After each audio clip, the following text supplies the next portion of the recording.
Hello കൂട്ടുകാരെ, എല്ലാവർക്കും സുഖല്ലേ? ഭാമിക ഷിബി ബ്ലോഗിന്റെ പുതിയൊരു വീഡിയോയിലേക്ക് എല്ലാവർക്കും സ്വാഗതം. ഞാൻ ഷിബില. നമ്മൾ പാലക്കാട്ടെ ഉപ്പടാട്ട റെഡിയാക്കി എടുക്കുന്നത്. നിങ്ങൾ ആരെങ്കിലും പാലക്കാടിന് ഉപ്പടം കഴിച്ചിട്ടുണ്ടോ? കഴിക്കാത്തവർ എന്തായാലും ഈ വീഡിയോ കണ്ടിട്ട് ഒന്ന് ചെയ്ത് നോക്കിക്കോളൂ, എല്ലാവർക്കും ഇഷ്ടപ്പെടും. നമുക്ക് വീഡിയോയിലേക്ക് പോയാലോ. ഉപ്പട റെഡിയാക്കാനായിട്ട് ഞാൻ വെണ്ടയ്ക്കാണ് എടുത്തിട്ടുള്ളത്. നമുക്ക് തക്കാളി വെച്ചിട്ടും ചെയ്തെടുക്കാം.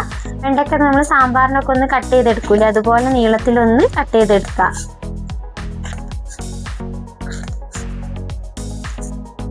ഞാൻ ഉപ്പട റെഡിയാക്കാനായിട്ട് ഒരു 12 വെണ്ടയ്ക്കായിട്ട് എടുത്തിട്ടുള്ളത്. നമുക്ക് എത്രയാണോ കറി വേണ്ടത് അതിനനുസരിച്ചിട്ട് വെണ്ടയ്ക്ക എടുക്കാം.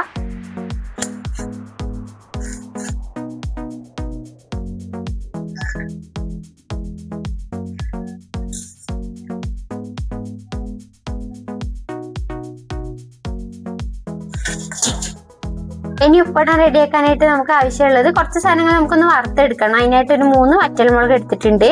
ഒരു സ്പൂൺ നിറച്ച് നമ്മൾ ചോറ് വെക്കുന്ന അരിയില്ല, പുഴുങ്ങലരി, അത് എടുത്തിട്ടുണ്ട്. അതുപോലെ തന്നെ ഒരു 1/4 ടീസ്പൂൺ ഉലുവ എടുത്തിട്ടുണ്ട്. ഇത് മൂന്നും കൂടെ നന്നായിട്ട് വറുത്തെടുക്കുക. വറുത്തെടുക്കാന്ന് പറഞ്ഞാൽ നന്നായിട്ട് തന്നെ വറുത്തിട്ടാണ്. ഈ ഉലുവയൊക്കെ നന്നായി വറുത്ത് വരുമ്പോൾ ഉള്ള ഒരു മണല്ലേ, അതുപോലെ ഒന്ന് വറുത്തെടുക്കണം. അപ്പൊ നമുക്കിത് വറുത്തെടുക്കാം.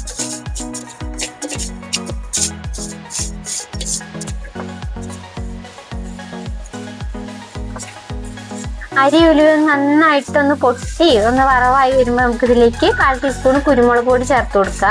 മുഴുവൻ കുരുമുളക് ഉണ്ടെങ്കിൽ ഒരു 4 മണി കുരുമുളക് ചേർത്ത് കൊടുത്താൽ മതി. ഇതും കൂടെ നന്നായിട്ടൊന്ന് വറുത്തെടുക്കാം.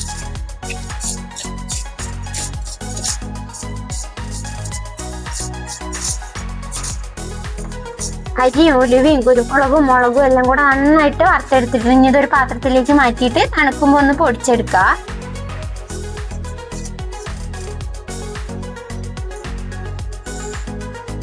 ഉപ്പട റെഡിയാക്കാനായിട്ട് നമുക്ക് വെണ്ടയ്ക്ക ഒന്ന് വഴറ്റിയെടുക്കണം. അതിനായിട്ട് ഒരു പാൻ അടുപ്പത്ത് വെച്ച് ചൂടായപ്പോൾ അതിലേക്ക് 2 സ്പൂൺ വെളിച്ചെണ്ണ ചേർത്ത് കൊടുത്തിട്ടുണ്ട്.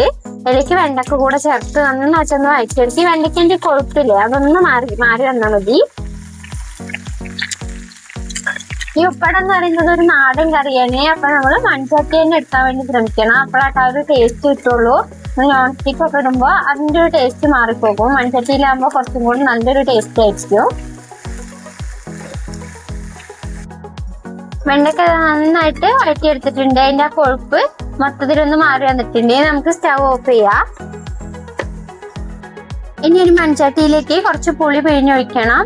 ഒരു വലിയൊരു കഷ്ണം പുളി തന്നെ എടുത്തിട്ടുള്ളത്. നന്നായിട്ട് പിഴിഞ്ഞിട്ട് ഇതിന്റെ നീര് ചട്ടിയിലേക്ക് ഒഴിച്ചു കൊടുക്കുക.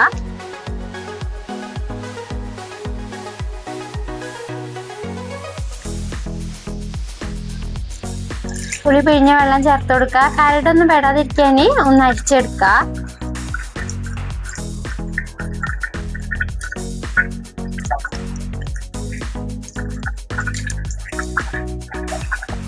പുളി പിഴിഞ്ഞ വെള്ളം അത് ചേർത്ത് കൊടുത്തിട്ട് ഇനി ഇതിലേക്ക് ഒരു 1/2 സ്പൂൺ മഞ്ഞൾപ്പൊടി ചേർത്ത് കൊടുക്കുക. ഞാൻ അതുപോലെ തന്നെ ഒരു 1/2 സ്പൂൺ കായത്തിന്റെ പൊടിയും കൂടി ചേർത്ത് കൊടുക്കുന്നുണ്ട്. പിന്നെ നമ്മുടെ കറിക്ക് ആവശ്യത്തിനുള്ള ഉപ്പും കൂടെ ചേർത്ത് ഒന്ന് ഇളക്കിയെടുക്കുക.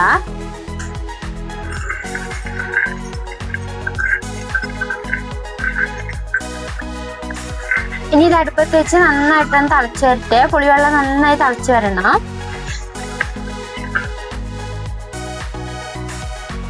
ഇനി നമ്മൾ നേരത്തെ വറുത്തെടുത്ത അരിയും ഉണക്കമുളകും കുരുമുളകും അല്ലേ, അതെല്ലാം നന്നായിട്ട് ചൂടാറിയപ്പോൾ ഒന്ന് പൊടിച്ചെടുത്തിട്ടുണ്ട്. തരിയൊന്നും ഇല്ലാതെ നന്നായിട്ട് തന്നെ പൊടിച്ചെടുക്കണം.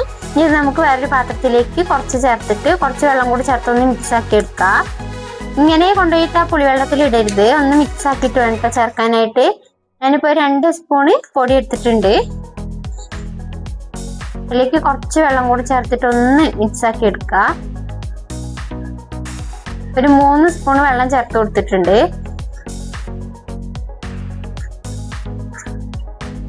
വെള്ളം കൂടെ ചേർത്ത് നന്നായിട്ട് ഇത് മിക്സ് ആക്കി എടുത്തിട്ടുണ്ട്. കട്ട കെട്ടാതെ വേണ്ട ഒന്ന് ഇങ്ങനെ ഇളക്കിയെടുക്കാനായിട്ട്. പുളിവെള്ളം നന്നായിട്ട് തിളച്ച് തന്നെ തുടങ്ങിയിട്ടുണ്ട്. ഇതിലേക്ക് 2 പച്ചമുളക് നീളത്തിൽ കീറിയിട്ട് തന്നെ ഇടണം കേട്ടോ. അപ്പോഴാണ് ഈ പച്ചമുളകിന്റെ എരിവ് ഇതിൽ പിടിക്കുകയുള്ളൂ. അതുപോലെ തന്നെ ഇത് ഇങ്ങനെ വാട്ടിയെടുക്കാൻ പാടില്ല. ഇതിലിങ്ങനെ നീളത്തിൽ കീറിയിടുമ്പോഴാട്ടോ ആ ഒരു ടേസ്റ്റ് ഉണ്ടാവുക. ഇനി ഇതിലേക്ക് നമ്മൾ വഴറ്റി വെച്ച വെണ്ടയ്ക്ക എല്ലാതും കൂടെ ചേർത്ത് കൊടുക്കുക.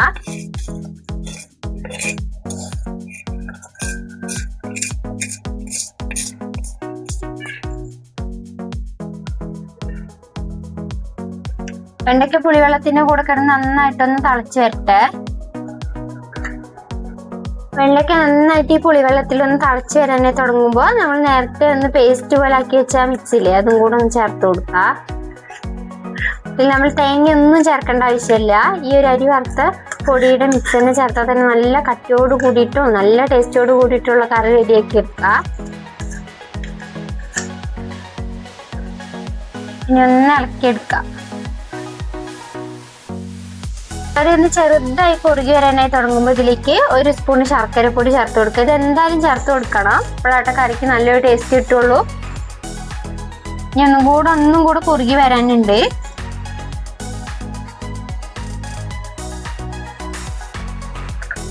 കറി നന്നായിട്ടൊന്ന് കുറുകി വന്നിട്ടുണ്ട്. നമുക്കിനി സ്റ്റവ് ഓഫ് ചെയ്ത് ഇതിലേക്ക് താളിച്ച് വയ്ക്കാം.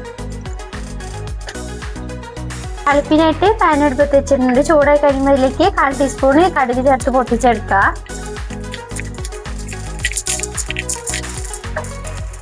ഇതിലേക്ക് വറ്റൽമുളകും കറിവേപ്പിലയും കൂടി ചേർത്ത് കൊടുക്കുക.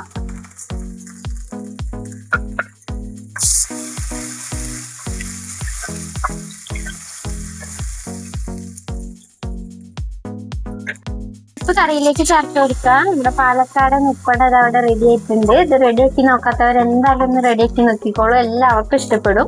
ഇതുപോലുള്ള നല്ലൊരു വീഡിയോ ആയിട്ട് നാളെ കാണാം.